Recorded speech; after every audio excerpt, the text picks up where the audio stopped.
तो फ्रेंड्स यहाँ हम लोग वर्क एंड एनर्जी से रिलेटेड जो शॉर्ट आंसर टाइप कुछ एक क्वेश्चंस हैं उनको डील करने वाले हैं। आइए देखते हैं। Give two examples from everyday life where work is done. Work को कैसे डिफाइन करते हैं फिजिक्स में? फिजिक्स में कहते हैं कि वर्क को हम तभी मानेंगे जबकि हम फोर्स लगाएं और फोर्स के डायरेक्शन में डिस्प्लेसमेंट हुआ, मूवमेंट हुआ। फिजिक्स जो है वो कहता है कि भाई अगर तुम बैठ करके सोच रहे हो तो that is not work. Physics तो ये भी कहता है कि एक कुली जो है वो जब सामान उठा करके ले जा रहा है एक जगह से दूसरी जगह तो वहां पर भी वर्क नहीं हुआ। हाँ, सामान उठाने में जो है वो वर्क कर रहा है, जब वो एक लोड को उठा रहा है और अपने सर पे डाल रहा है तो वहां पे वर्क हो रहा है, लेकिन जब वो ले करके जा रहा है तब वर्क नहीं कर रहा है। और वर्क को कैसे डिफाइन किया है? W=Fs। वर्क का ऐसा यूनिट जो है जूल है। क्यों? क्योंकि वर्क जो है वो किया जाता है at the cost of energy, and therefore the SI unit of energy and SI unit of work both is same. Work जो है एक जूल वर्क को अगर डिफाइन करोगे तो एक जूल वर्क कितना वर्क हुआ कि 1 न्यूटन फोर्स लगे और उसकी वजह से 1 मीटर का डिस्प्लेसमेंट आए तो हम कहेंगे कि 1 जूल वर्क हो गया। We apply force to lift a book at a height and the book rises, तो वहां पे वर्क हुआ। When a bullock pulls a cart, it moves as work is done by the bullock on the cart. And there are so many other such examples that you can give as per your choice. उसमें कोई constraint नहीं है।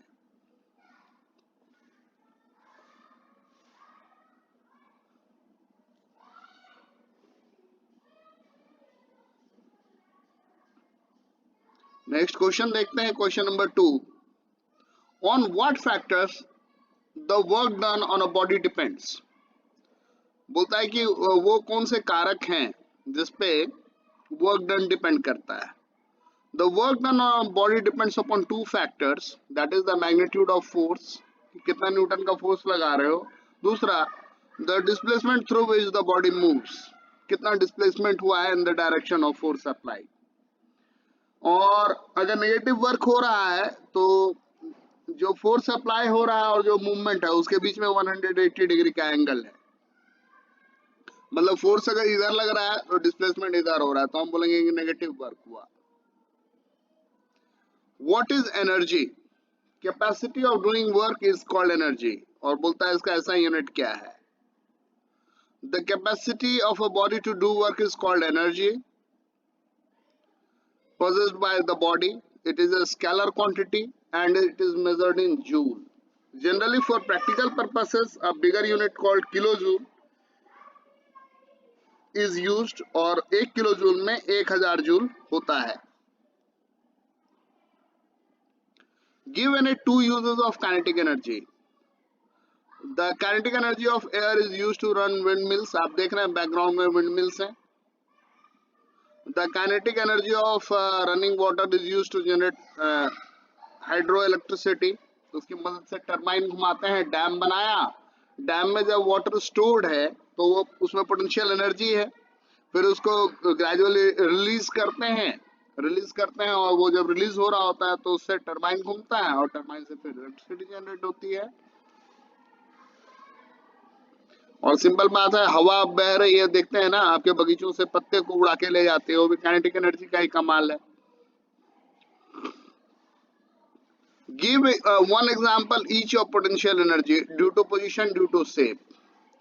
Potential energy due to position, water stored in dam has potential energy, or potential energy due to shape. In a toy car the wound spring possesses a potential energy. जो खिलौने वाली मतलब चाबी वाली कार होती है, चाबी देते हैं वो चलती है, या बाइक आती है, बच्चों के ऐसे बहुत सारे खिलौने आते हैं। या पुराने जमाने में, अभी तो डिजिटल घड़ी का जमाना है, पहले जमाने में जो चाबी वाली घड़ी होती थी उसमें भी चाबी दिया जाता था एक बार और फिर वो पूरा का पूरा 24 घंटे चलती थी। And as the spring is released, its potential energy changes into kinetic energy due to which the car moves. What kind of energy transformation takes place when a body is dropped from a certain height? जब आप किसी object को एक खास ऊंचाई से गिराते हो तो वहां पर कौन सा एनर्जी ट्रांसफॉर्मेशन हो रहा है?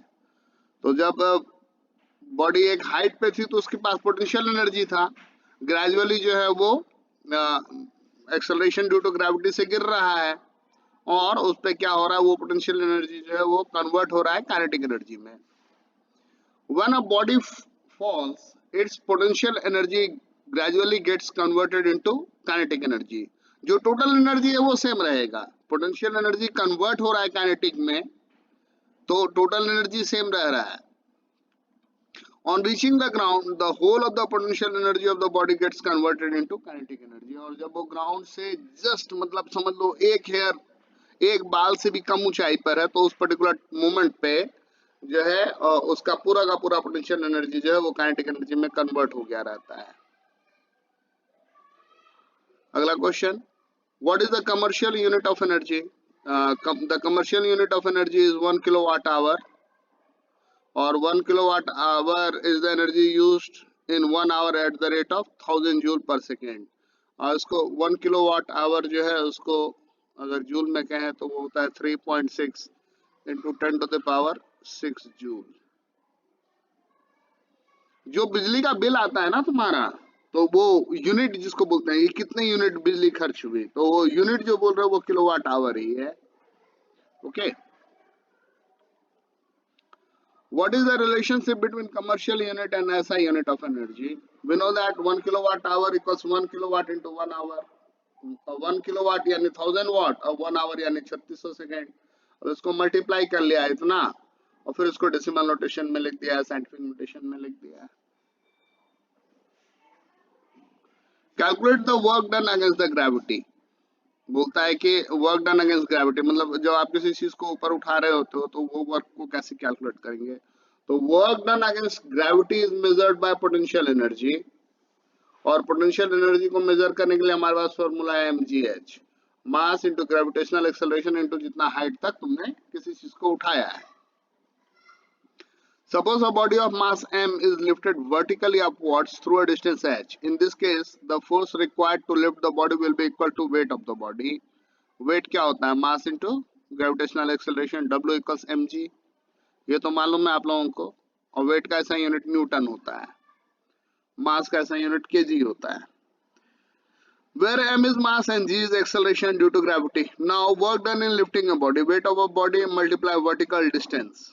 So weight of the body is mg and vertical distance is h, therefore it is mgh, where w is work done and h is the height through which the body is lifted.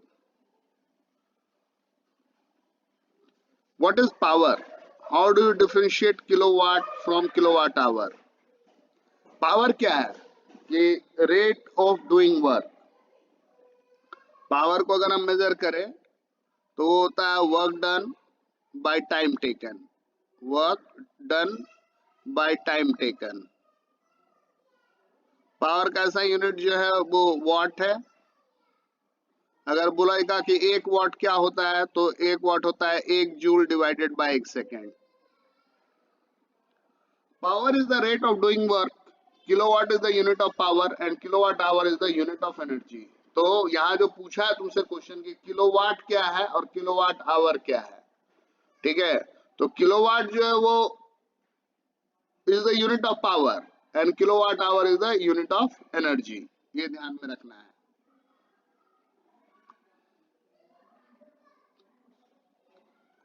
A force of 7 Newton acts on an object. The displacement is say 8 meter in the direction of the force.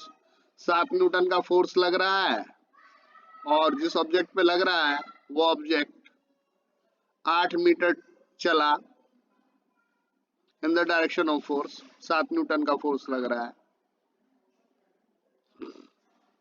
तो displacement निकालना है। तो displacement work done क्या होता है? Work done equals होता है force multiply displacement, तो 7 into 8 56 जूल। यही थे क्वेश्चन दोस्तों, थैंक यू।